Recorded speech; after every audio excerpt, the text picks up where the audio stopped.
Early Christian and Jewish visual arts date back to the biblical Bezalel, commissioned by God to create the tabernacle in the wilderness.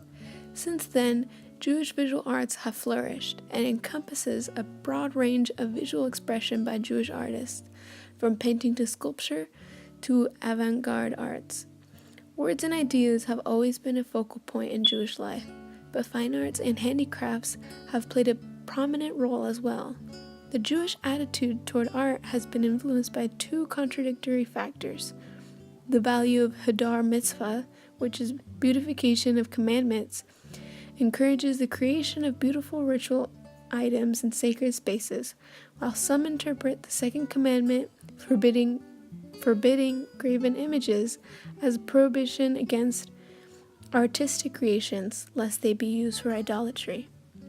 While this could be seen contrary, in their visual arts, Jewish artists displayed varied relationships with their Jewish identities, and some Jewish artists did not incorporate their identity into their artistic work at all.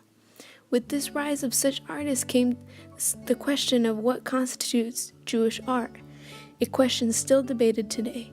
Some artists, such as Marc Chagall, clearly drew upon their Jewish heritage for their work. For others, such as Camille Pissarro, Judaism was even irrelevant to their work. Regardless of how one might define Jewish and Christian art, Jewish artists, painters, sculptors, and many others have flourished in North America, Europe, and Israel.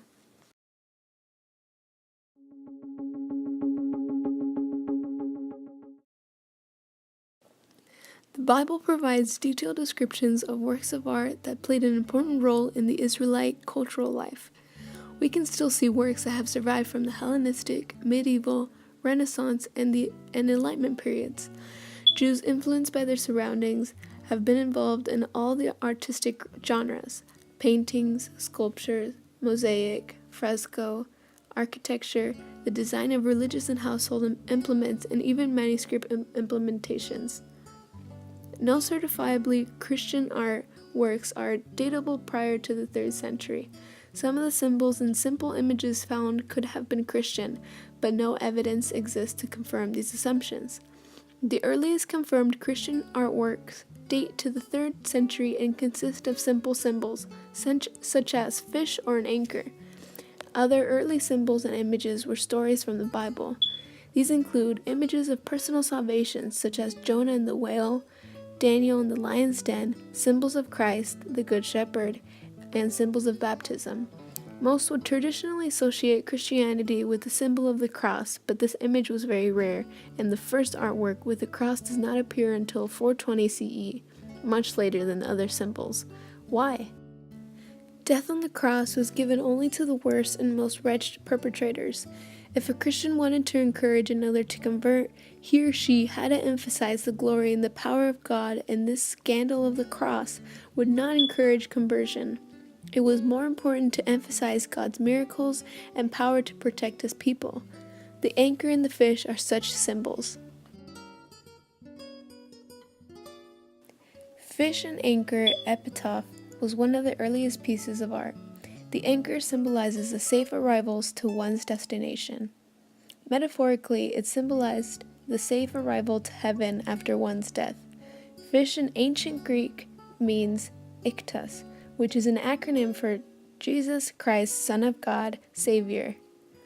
In this way, the fish symbolizes Jesus, and by drawing this symbol, one can identify oneself as one of His followers. Fish are also associated with the biblical story of the multiplication of bread and fish. This shows that the Bible becomes the primary source of pictorial decoration for early Christians. During the pre-313 CE period, when Christianity was still illegal in the Roman Empire, these symbols were safe symbols that allowed Christians to recognize each other and avoid persecution. Art taken from examples in the Bible was not unheard of. An example of this would be Moses at the well giving water to the 12 tribes of Israel. It's a narrative scene that's meant to show God's protection of His chosen people and encourages a message of positivity and devotion. The artwork demonstrates meaning in a lot of the details, such as figures with outstretched arms representing the amount of tribes at the time. In addition, this period was a time of serious religious competition. In a small peripheral town, there are more than 10 religious communities to choose from. It was important to proclaim the community's identity, its history, and the power of the deity in order to keep members from leaving and potentially attract new ones. These beautiful images with their positive messages were part of this effort. More specifically, the Christian images come from the Old Testament, linking the relatively new religion to the more established religion of Judaism. The synagogue is decorated profusely with figural imagery in order to express the Jewish identity and keep the community's members from converting to other religions.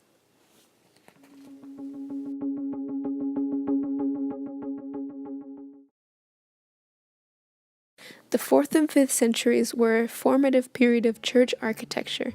This early experimentation resulted in adoption of the basilica plan, a design derived from secular Roman examples that to this day has strong influences in Christian architecture. This Church of Santa Sabina is a great example of the mature basilica type. Standard basilica design included 3 clearly basic units, a nave, 2 aisles, and apse that were useful for Christian purposes. The nave and aisles could be easily extended in ways to accommodate the growing community. The focal placement of the apse, originally placed for the statue of the Roman emperor, helped to direct attention to the most important part of the church, where the Eucharist performed. In addition, the basilica type was devoid of references to pagan cults since it was a secular building. This made it particularly fitting for the adoption of Christianity. Unlike Roman or Greek temples, Christian churches were plain on the outside, typically a brick exterior, and represented a spiritual, heavenly space on the inside, covered with colorful marble, sparkling mosaics of precious stones, glass, and gold.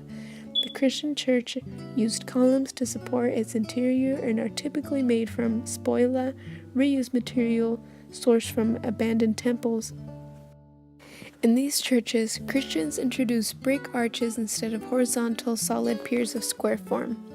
Although the use of arches can be seen in Diocletian's palace in Split, Christian architecture popularized the practice and turned it into the fundamental characteristic of ecclesiastical constructions. In other words, while the design of Santa Sabina was inspired by Roman architecture, the early Christians did not merely copy it, but consciously adapted and altered it according to their needs. One of the richest sources of early Christian art are the catacombs in Rome. The catacombs are an intricate network of galleries and burial chambers cut out from tufa, soft volcano rock in the area of Rome and Tuscany, beneath the city level. Jews and Christians all buried the bodies of their dead in the paths and chambers. Later in the late 3rd and 4th centuries, Christian and Jewish tombs became separate. There were 2 basic options of burial in the catacombs, depending on the amount of money one was willing to spend. They varied in size from 1 to 4 or more bodies. The more expensive option was a cubiculum, entirely separate room in the galleries that could be bought out to house one's entire family. Cubicula could also be covered with wall paintings according to the will of the owner. The Good Shepherd ceiling decoration from the catacomb of St. Peter and Marcellinus is such an example. In this painting, the lines are inscribed small figures and used to illustrate narrative scenes. This type of structuring of the pictorial field is a type of decoration commonly found in contemporary private homes, for example in Pompeii and Ostia. Moreover, the way that the figures are painted, frontal, with only simple highlights in the draperies and emphasis on gestures, is typically for late Roman art. Jewish and Christian artists today debate what is really considered Jewish and Christian art. In their visual arts, for example, Jewish artists displayed varied relationships within their Jewish identities, and some Jewish artists did very little to incorporate their identity into their artistic work at all. Some artists clearly drew upon their Jewish heritage for their work, while thought Judaism was relevant to their work. Regardless of how one might define Jewish and Christian art, Jewish artists, painters, sculptors, and many others have flourished all around the globe.